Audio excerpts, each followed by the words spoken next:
KP ari tekkinde posuji mon onon yidbe moftude e hutrade kopreji mon cadele mon ngasi halabi cerra ya Play Store walla Google Play mbada télécharger KP keba application ma posma tekka kopreje pofta KP ngande ko kanyum buri webde do e nder leydi Sénégal to banginel dugol kalis hay mbudo ayobata tirade kalis hay mbudo ayobata mbele KP ko don haadi mbien ala so tawi ko auto ma jogida a ari e station ngaji EDK a sodi gasoil do ponoda yobde ujunere kala ko temedde jeenay mbudu jobata walla nadda koy boutikaji amen low press kala ko codda jobirda KP ene jogi ko ustantuma to bangi nganyari posma walla ko jollof chicken codda fof ina jogi ko ene ustonoma KP ina tawe e nder réseau ji mum din station ngaji EDK gonde nder jokli Sénégal kala e kubal wat télécharger KP njeya horema njeya jawdima mbemna ngurdamma.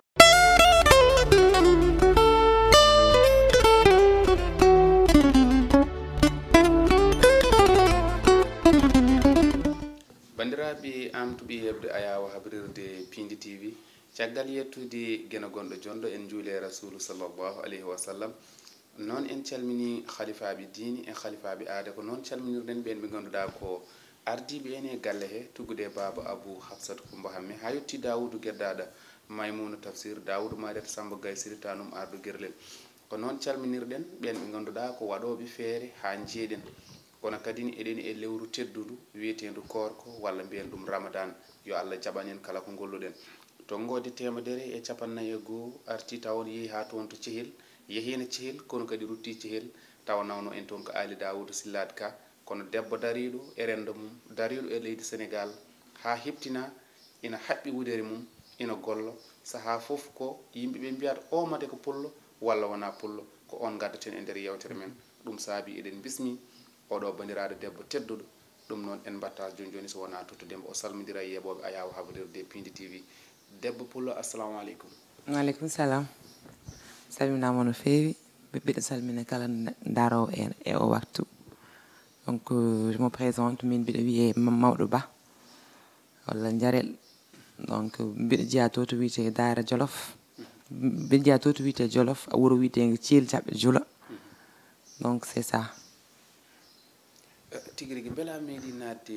Qur'an walla école tubakiri woni français. minen noon la plupart français min janggi donc français min janggi mi janggi français comme ɓiɓɓe Sénégal naaɓe comme ɓiɓɓe Sénégal fof voilà mi janggi français fa gimmi mi wuuro amen fa garmi ɗo Dakar continue ɗo jangdam fa niveau BTS. holko tardini jangde ma walla a jooɗi ha ɓooyi tan janguɗa ha ɓooyi tan gaccuɗa? ala adra tardinani janggam kane jangde foti mi janggi formation foti mi waɗi mais haɗa andi aduna wona yimɓe janguɓe fof dañata e golle e koɓe jangi ko mi jangi mi ɗaɓɓi hen golle mi heɓani après mi yeehi mi waɗi goɗɗum. hol formation mo gadda wadde heblo? mi waɗi ma première formation c'est en délégation médicale mi waɗi délégation médicale après mi waɗi marketing et communication. ko ɗiɗon hebloji ɗiɗi garɗa ko hol hen e nder hebloji maɗi garɗa ɗi mbala waɗi ɗaɓɓade woni demande pour ƴettede daña golle walla? e mi ɗaɓɓi kay mi ɗaɓɓi kay kala no poti mi wadde déposé de gauche à droite mais encore une fois tan gandumi Allah hoddirani jawmi ɗum gumde après jami ɗaɓɓomi goɗɗum. ne gaccuɗa ɗum nde holko mbaɗɗa ne mbaɗɗa nder demande uji ma hay goto ƴetta holko gadda wadde? min noon somi jooɗin ɗo mbiɗa haala ko mbaɗmi ko ɗon mbaalaten ala komi waɗani. kono waɗa résumé noon min mi yawata mi yawata ala komi waɗani. woni chauffeur. debbo dognowo ni wona am haydara jogui permis mum ne yaa eyyi holon année on no? c'était en 2018 mi woni serveuse liggotoɓe restaurant Jamma donc mbimami kala ko gandumi tan hene kam wawi wiyat kalis mbaɗɗa lewo dewɗo lawol donc je n'hésite pas hay hande sa jogi ngal noon holko accinma ɗum ko ɗum sohragal ngal non comme jahanoɗo toon nden taw mbimi ɗumen contrat o wondo hen ko genre 24 heures sur 24 ɓe koɗa kam findin 2 heures du matin ɓe mbiya mi yomi ar alors que taw nden tawi jogi cuklel dañgel 1 an et demi e jour goto ɓe noddi mi hedde 23 heures tabi wonde cuklelam mbimi yomi ar taw mi wawana arde après pilmi jaha mi gaccumi tigi wonde kadi wonde carowo e ko way noon ɗum ni holko accinma ɗum kon carowo ok serveuse non temps goto tan ponnoɗo ɗo waɗa min mbiɗa jogui notion temps mi anda hoɗum layrete min somi naati e hunde mi wiyata nde hunde ko lebbi 5 mbaɗanmi nde walla nde hunde hitande mbaɗanmi nde woni a rokkat ɗum idde voilà mi rokka ɗum temps somi hanni ɗum je passe à autre chose mi yawta hunde wonde ɗum ɗo fof ni gaccuɗa ɗum holko mbaɗɗa goɗɗum e mi ligguima aussi e société goto ndey mbaɗmi o taaba c'était très difficile période on hina satti noon nden entre 2016 2017 2018 hina satti noon no feewi mais après ndey mbaɗmi taaba nde fa woodi ko pottinmi seeɗa après ko nden jahami mbaɗoymi affaire guertoɗe Bambilor voilà taw mi finan Dakar chaque jour mbiɗa yaha Bambilor mais nak c'était pas ma première fois c'était pas en 2016 puɗɗimi e nadde e guertoɗe mi fuɗɗinoma guertoɗe gila Daara Jolof gila 2000 holon année wonno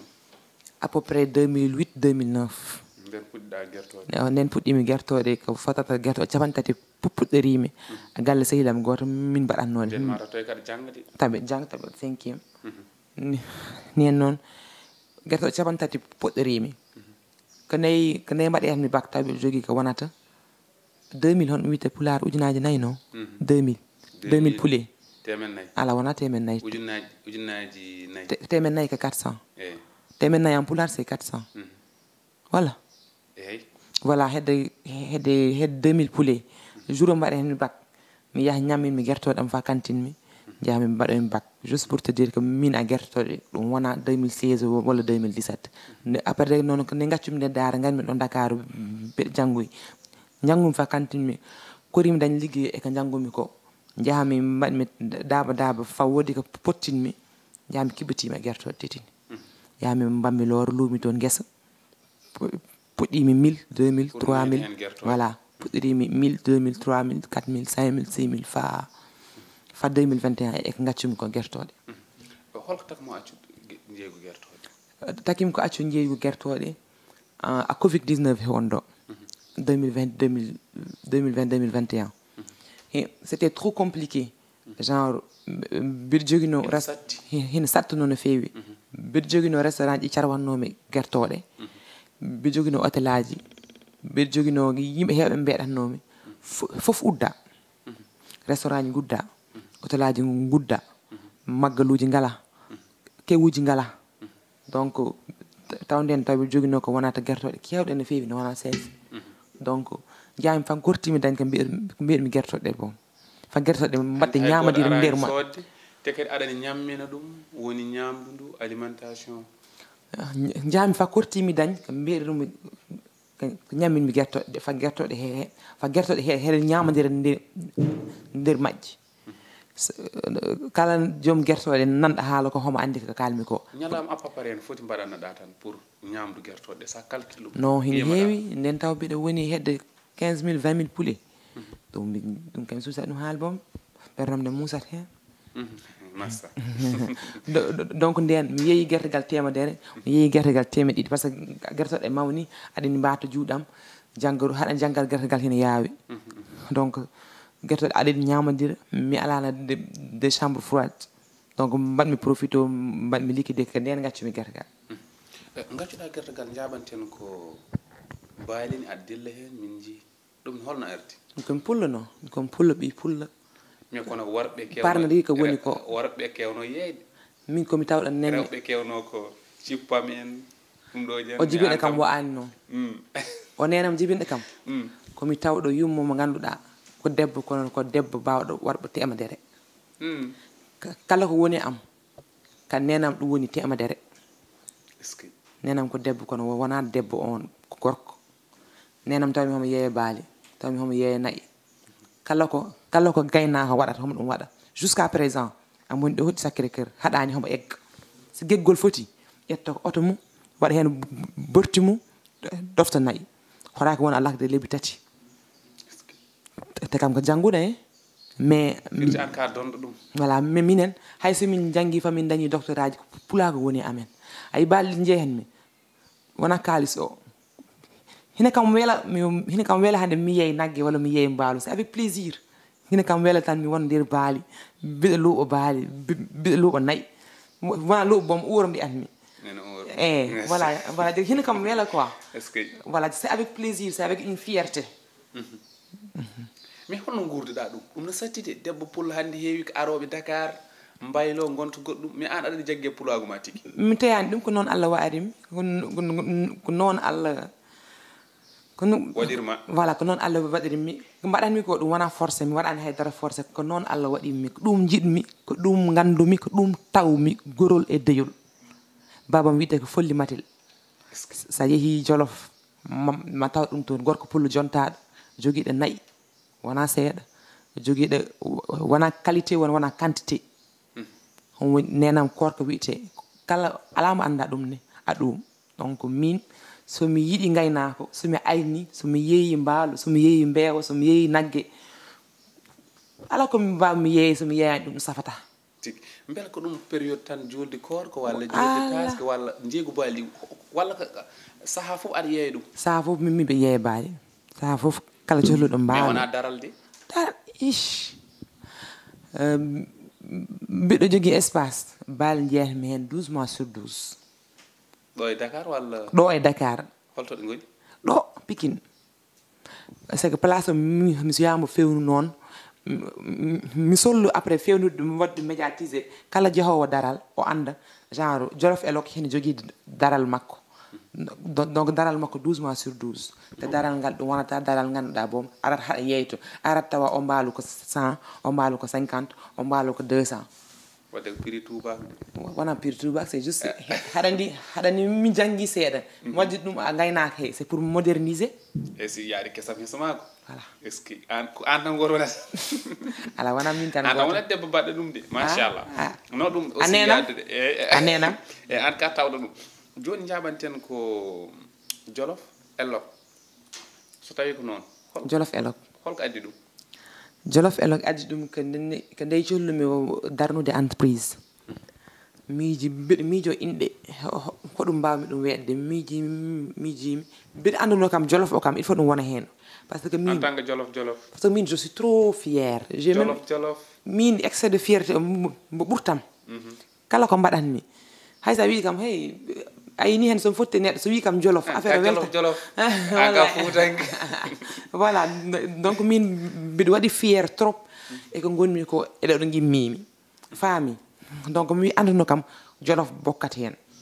miijimi noon hoɗum taw ko élevage mbaɗanmi nden mbaɗannomi ko élevage et location de voiture ɗum mbaɗannomi nden noon mbaɗɗumi Jolof o voilà Jolof o Jolof o komi Jolof el o ko élevage lok o ko location Jolof Elok ɗum addi ɗum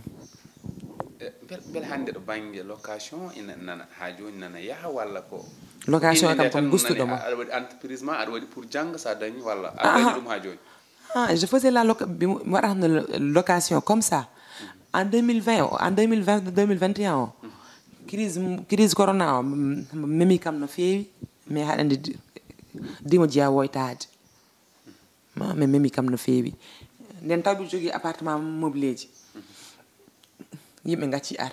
la plupart Europe ɓe guimmotono avion ngaji guddami aéroport ji guddami ɓe gacci ar location one haɗandi leltoɗo 20 heures loota auto et puis région ngaji foof udda donc à 2020 2021 tabi joguino autoji kewɗi a guertoɗe foof dari après jeeymi autoji ɗi ɓuuri ko hen heewa a seeɗa ko heddino ko guertoɗe ɗe mbaɗmi transformé entreprise o en transformation beela hannde an wondema debbo tan ndewɗa ɗo vraiment ina yurmini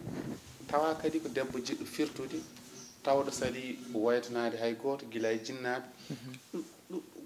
holno gurdirɗa ɗum normal normal mi wiyata hina saɗi min mi waytataka mi wiyata jamais hina saɗi par ce que heure fof mo mbiɗa hina saɗi sa yeccima may ɓurɗoma sarre sa yettima gauche may ɓurɗoma sarre sa yettima ñamma may ɓurɗoma sarre donc min mi waytatako en plus min mi waɗani hakkillam komi debbo genre debbo waaru wadde ɗum naggam min mijortako noon min kala ko gorko wawi waɗ mi so sohli ɗum waɗ mi waɗat ɗum hajam ala hen min calcultade affaire debbo yaga ɗum en min hay bureau ni hen sa tawi kam bureau am hay so mi nelima an employé ka gorko sa neeɓi mi wirtoto mi yaha mi waɗan hooram hajam ala affaire o ko debbo mi wawa ɗum waɗa hine misi mi yekkita ɗum komi debbo Allah windiremi noon bange keddiɗo holno gurduɗa e haaloɓe yawma woɗ wiiɓe o ko debbo fotani liggade ɗiɗo liggeyaji no muusi o ko debbo fotani yeyde ɗum ɗo holno gurduɗa e ɗum min mi ala temps bomi hettode ɗen gueɗe tellement que y a tellement de monde qui me sollicite pour wadde mi encourager donc fa hande de mi yiyani garɗo wiimi debbo fotani wadde ɗum au contraire rewɓe garata ɓe mbima min mbi solliwanama hono mbaɗatmi ɗum kam chaque jour mbiɗɗum yiya tigi hande oɗo saaha enen rewɓe fulɓe jeertono ni debbo kañum ko galle toppitade saaha jawdi e baali kono hande mawɗo kañum machallah wonko dilli ɓe ganduɗa ko jooɗiɓe kofi jooɗi mumen taw ko rewɓe holko mbiyata mbiyami ɗum aduna acci tolno ɗon sa woni debbo gona jangguɗo a janggani gona Dakaru gona village joɗogol acci par ce que aduna omo gonɗen mbo satti idan sa waɗina 400 a waɗat kaccitari mbaɗa bottari mbaɗa hirande actuellement ɗo hay 400 hay kaccitari moƴƴiri sa solli kaccitari hay 400 wawanama ɗum wi o satti yo rewɓe gumma yo debbo haɓɓo wudere mum ko jimo o wiyata ko wudere o wiyde juuɗe ɗiɗi kaɓɓata pantalon kono juuɗe ɗiɗi kaɓɓata wudere donc yo rewɓe gumma yo rewɓe ligga yo rewɓe gustu cakano yo rewɓe ay min hene kam metta kala rewɓe tata jooɗi tan ɗiɗa au lieu heɓe kaala projet ji ɓe kaala ko yarnuɓen yes ala gambri kesdiri théâtre o jaltuɗo ko poɓɓugol a jimgol ɗum ala sens ligga godna hoore ma woda ko mbawɗa hoore ma encore une fois dewgal wona carrière gorko wona banque yo neɗɗo wooda ko wawani hoore mum Sénégal omo gonɗen sa jognaki hoore ma hay dewgal ma welata par ce que lewru korka aɗa haɗa andi sukar korka haɗan hene woodi famille fof ni hen bel esma fof mba weeɗani sukar korka e miñiɓe worɓema e mawniɓe worɓema fof kala mba weeɗani hen sukar korka o tikkanma ko mbiyata gorkam okkam mi okku nene ma weeɗam mi waɗan yayma sukar korka ɗum wawon teni hen kala mba waɗanani kaɓon donc yo debbo dara wodo ko ɗaɓɓani hoore mum te genre sa woni debbo boom ha liggo hine ɗon ɓuuri wiye boom daña genre yimɓe hewɓe maɓe ɓe jogotama compassion mi anda honno haalde pulaar voilà ɓurat softudema voilà donc ala ɓuuri wel joganɗa hoore ma mbawna hoore ma gorko ma ara hande iPhone 14 yalta jaha marché cotna gorko ma 1 million et quelque iPhone 14 gara gokka ɗum sukaɓe de sinap rewɓe sinap voilà donc ligge ɗen te hon wite ten rewɓe fulɓe sa liggema tan koye raneɓe sa liggema tan a yahat kono gaccen gusten cakanuji ɗi heɗen kewi cakano kadi walla eɗen kewi cakano homo heewi yo gustu cakano ɓe liggo neɗɗo liggoto hande paaɗen koye nder leydi ndi mbasa yawtite ni yaafomo ɗon tigi bisimilla enen rewɓe men surtout fulɓe heɓe mawni anda hon layata ɗum minen min mbiyata ɗum ko heɓe mawni maknaji woni mawni kinari heɓe mawni kinari min mi liggitaka ɗum an min komi toroto an min famille omo jiyami an tawa ala ko ñamɗa ay kalis lew kalis o mba ala dewɗo lawol o genre min komi jeeyowo jus an ka jeeyowo guertoɗe o ko avocat ko joɓnitoɗe kalisaji fof no nandi firti neɗɗo wasa wiide min mi yeyata ɗum mi liggitaka ɗum ay ɗon diwiɗo min ko naggam ami famille omo gimmi taw an lewru wawa ma gitta 10 000 francs mballita baba ma taw an a dañi plus de 25 ans ɗum moƴƴani ay ko ɗo jiita seeraɓe gila 12 ans 13 ans vacances photo ɓe gara ɗo ɓe bindo c'est que minno lebbi tati si école udditi ma ɓe dañ ko wonata ujunaje nogas ɓe jaha ɓe cooda hen kayeji mabɓe aɓe abbikuji mabɓe heddi ko ɓe mbiyaɗa jinnaɓe men kono pullol a yita ɗum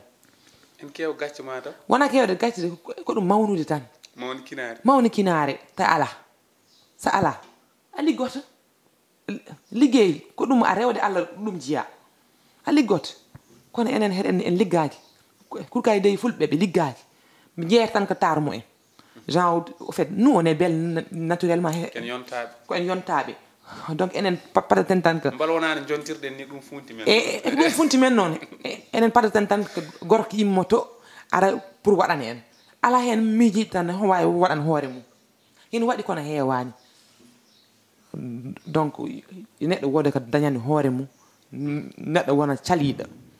ayi sa wona caliɗo a jaɓat foof ay sa alna hoore ma haydara hay sa dañi gorko a jaɓat foof a jaɓatan ɓoggol ko watte ma tan aɗa foode voilà ay tant que jogini hoore ma seeɗa gorko homo andi wonko joguiniɗa hoore ma seeɗa il va toujours te respecter rokkete hurum e debbo wodo ko dañani hoore mum salo dado liggo est ce que mawɗo joni paaɗen koye nder golle maɗe beela wona anni ka ñiɓɗo Dakar tan mbaɗa anna yi nawde ɗum kam Jolof hadde cehelen mbaɗa toon société mawɗo mi wona Jolof tan min Podor reewu jam ɓuuri ɗon tareji hur am min a Podor wur almadda inchallah genre min ambition jam jelliɗo on foof inchallah gaccen tan temps o waɗa kono j'ai beaucoup de projets voilà donc j'ai beaucoup de projets te mi wona mbaɗowo projet tan lelo om wadda min ɓe jogui projet ji moi je suis sur le terrain donc voilà donc mbiɗen ñaagui du'aw tan sa woni kurkone haɗa solli woɗɗoy a ñagoto du'aw donc kala bawɗa men okku du'aw tan voilà mais quand même projet ɗi kam hiɗi ɗo mi aɗa yeeya kadi ko wayno no mbiyirten ɗum ni bisaɓen gueɗe mbawi noon belɗe ɗe donc min PULAAR en France je suis dans la transformation et la valorisation des produits locaux ɗum woni ndemanteri men ndi tawɗen ndi ko remata koye leydi ndi ɗum ƴetta jonna ɗum très valorisé très bien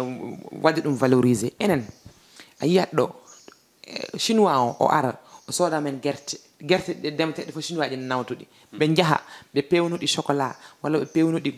goɗɗum ɓe gaddan en ɗi ɓe jeeya en ɗi laabi sappo beaucoup plus cher way kono yeru mbiya limon ɓe gaddanma ɓe mbiya ɗo oɗo jus limon woni ɗon taw limon ina wawi taw ko seeɗa mais gonɗo ɗo e Sénégal o kañum watta ko naturel 100% min je suis dans l'optique de autonomisation alimentaire a natat ɗo boutique produit fof ko produit importé an kay a tinin ɗo ko nde guerre Ukraine waɗno wona farine manque mburu manque imagine ɗum alors que enen teno wawi dañade leydi mburu makka hene woodi mburu gawri no woodi mburu ñebbe no woodi en ndemat ñebbe en ndemat gawri en ndemat ɗum kono enen ko en jooɗiɓe tan heɗen ñaama en mbaɗani créé haydara imagine hayda ummotoɗo e leydi ndi nawe caggal leydi gartiran en voilà guilay maaro ko ɓoheɗe fof follere nde limon o surtout follere nde dartan follere nde hande follere kala ko rema ɗon leydi men no jaaɓi eɗen jogui ndiyam belɗam enen heɗen dartan boisson pourtant yiɗɗo boisson ganduɗa ko Sénégal mo fewna a sénégalais ji hewani soit que naareɓe kamen garata ɗo mbaɗa implanté par ce que wuuro ko heewi naareɓe est ce que eɗen mbawi fewnu metalal tan bo en koraki de tawde en fait miijaji men tan wasi toon rondade hande noon oɗo saaha no gurtirɗa ko ɗum ɗon en gari joni e tufo meɗen mbiyen follere ɗe foof e ɗum ɗon kadi artan min ɗon ha yaajo beela ko fuɗɗima yaltude Dakar walla koye nder Dakar tan kadi non saabu ene weeli de fuɗɗima yaltude Dakar kay on est présent à beɗen jogui représentant ji min pewani min usine min jogi so min pewni min jeeyto ko grande surface uji ko wayne Carrefour en ko wayne exclusive en ko wayne Supéco en ko wayne boutique aji goddi gondi région ji Kaolack Fatick Thiès Mbour Saint-Louis won jolof gondo to non jeeyta dum biide demba ka ala o fait demba EDK épiçage amen tan gondi ton gon juuji ngala ton épiçage gondi ton épice woni ko defirte ko c'est présent dans les EDK kon juuji ngala ton hande hojomaaji men di non yewtere nde are hubdi keddorden hojomaaji seedo o bangi laamu ngu min nani wiya laamu ngu no ñokma seedo les est ce que no wodi min meeɗa dañ financement haalaɓe koye tel kucciɗa haalde min meeɗa dañ financement meeɗa par ce que min mo waɗani politique mi siya wadde politique mi wiyani noon waɗi temps politique par ce que wonka sa solli ɗum ñawdude il faut gona dans le il faut mbaɗa politique mais min pour l'instant mi waɗani politique mais mi meeɗa dañ financement mi meeɗa dañ miɗa ɓaani bon par ce que sa ɗaɓɓinde aɗa dañata a perdre temps parce que il faut mbaɗa politique en jaha gauche droite te min j'ai pas ce temps là taw ko ɗum je me concentre seeɗa om jogui j'essaie de le développer beela a meeɗi kadi yaltude leydi ndi ngam bien sûr watto toon hebloji goɗɗi walla ƴewde yaajnude o nde tan waso wonde bien sûr j'ai des projets en Côte d'Ivoire surtout mi yeehi Côte d'Ivoire mi yeehi awon leɗɗele parce que hande liggode Côte d'Ivoire ɓuri webde liggode Sénégal hono Côte d'Ivoire tan ɓuren heewde yimɓe Côte d'Ivoire il y a toutes les matières premières il y a tous les fruits qui sont disponibles donc ambition ji amen pourquoi pas d'ici quelque temps yaade Côte d'Ivoire ni ça nous intéresse en gardi yewtere nde haa ɗo beela ala ko teskiɗa ko poɗɗa wawde famminde yimɓeɓe taw en garani hen e nder golle ma so tawi no woodi tan gartanamin hen eɗen keddora hojomaji tati non ça va je pense qu'on a tout dit en mbawa haalde fof boom kono tan solluɓe wat entreprendre ɗum weeɓani parce que wona c'est pas une personne qui gagne c'est une équipe qui gagne wona neɗɗo goto gagneto yimɓe fof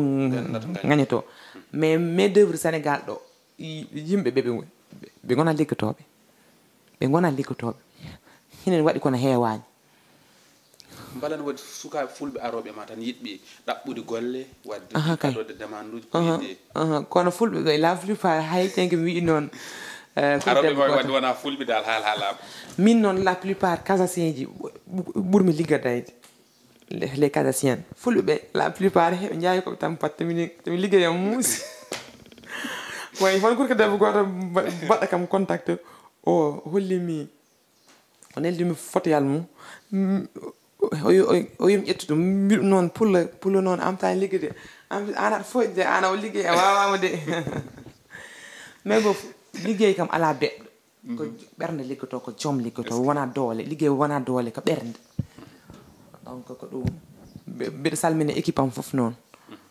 par ce que jolof elo ko haalama wona min tan salminɓe kaalaɗo ɓe tawaton ɓe fof voilà donc minen mbiɗen goni to to wiyete Pikine en face galle Ceerno Samassa ko ɗon min goni donc produit ji amen ɗi pour les épices c'est disponible à EDK et tous les autres grandes surfaces kono wayne kono jus et autres c'est disponible en Carrefour en Supéco et à exclusif ko ɗum mi weltima e émission he noon trop kawral e belade Allah en garti tongode men kadi ni temedere e capannayyi e goo rewi lawol hanirtu ni kono en gasnata kadi yewtere nde taw en duttani jettoru décolle tareji émission hol mbo woni an e manditare mum toon to tareji gilay joom wuro tareji imam o woni ceerno alhaji amadou hammiru ha yetti kaalidu amadou hammiru ko noon yetti kadi omo ganduɗa ko Demba Sy baɗɗo sababu ha omo ganduɗa ko ceerno hamme amadou boubali ari toon waɗi conférence baɗɗo fayidu kono kadi ko noon en jetti tarijinaɓe e kuuɓal darade darde lang wawde jaggude e programme o ha yewti waɓe no Dora Ba en madame Habi Sidi Ba ganduɗa ko kay gadiɗen ɗo waddude yewtere ɗo e Piindi TV nene Siyel Thieli e Bundaw Sall ɓiyeko e omo ganduɗa ko Mariam e omo ganduɗa ko Guille ko noon fedde weytare hamme Amadou Boubali Mamadou Amadou Malal en e Abdoullahi Mayram kamɓe kala en calminiɓe ha no feewi sabu ɓe ngari notitade hano hannirta ni. Madame Ba ganduɗa ko baɗɗo ngaari e nder programme o yantude kaaliɗo Amadou Hammirou e omo ganduɗa ko Reki Ceerno Saydel toon to Gawde Boofe, ɓe ganduɗa ko yimɓe Madaniyu Sall kadi ngari toon. Baba Diallo DG ACR on kadi yiɗ nelaɓe mum jottima, Mamadou Moussa Sy e Baba Alhaji Moussa Alhaji Ousmane Dombo, Oumara Ba e Abou Daoud Guellay gummiriɗ en toon to Aram Sare e Seck Ndiaye ko on wonno caméraman men, Abdoussalam Ba, Fatimata Moussa, Lamine Oumar toon to Australie en jettiɓe kamɓe fof. Joni joni noon jaten koye konngol mbayniiko walla konngol bayniɗi hen. Konngol gotol addi ɗum ko Nene Siyel Ceeli, o wi ko maayo, o wi ko Nene oɗo Hawa Kalidou Oumar Gala walla mbiyen Siyel Ceeli, o wi so maayo ala liɗɗi fotani yool sukaɓe, so maayo ala liɗɗi fotani yool sukaɓe. Kono kadi en jawtate konngol mbayniɗo o mo ganduɗa ko Ceerno Ousmane Ly, o wi giɗo ma giɗo sehil gaño ma hoola Allah woto hoola ɗum. Giɗo ma, o wi giɗo ma sehil gaño ma hoola Allah kono woto hoola ɗum. Wini ko Ceerno Ousmane, o wi giɗo ma sehil gaño ma hoola Allah kono woto hoola ɗum.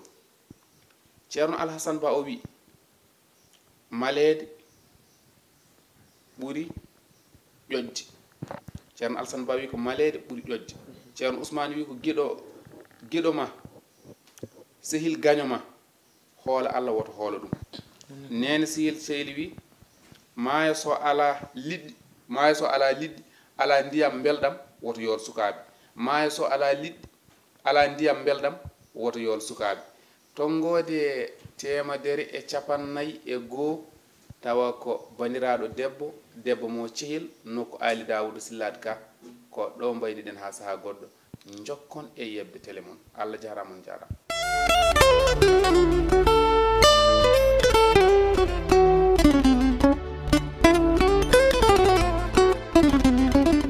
KP ari tekkinde posuji mon onon yidbe moftude e hutrade kopreji mon caɗele mon gasi halabi ceerra ya Play Store walla Google Play mbada télécharger KP keba application ma posma tekka kopreje pofta. KP ngande ko kanyum ɓuri webde ɗo e nder leydi Sénégal to banginel dugol kalis hay mbuɗo a yoɓata tirade kalis hay mbuɗo a yoɓata mbele KP ko ɗon haadi mbiyen ala so tawi ko automa jogiɗa a ari e station ngaji EDK a sodi gasoil ɗo ponnoɗa yobde ujunere kala ko temedde jeenayi mbuɗu joɓata walla natɗa koye boutikaji amen low press kala ko coɗɗa joɓirɗa KP ene jogui ko ustantoma to banggue gagnari posma walla ko jolof chicken coɗɗa fof ina jogui ko ina ustonoma. KP ina tawe e nder réseau ji mum ɗin station ngaji EDK gonɗi e nder jokli Sénégal kala e kuɓal. Wat télécharger KP jeeya hoorema jeeya jawdi ma mbemna gurdam ma.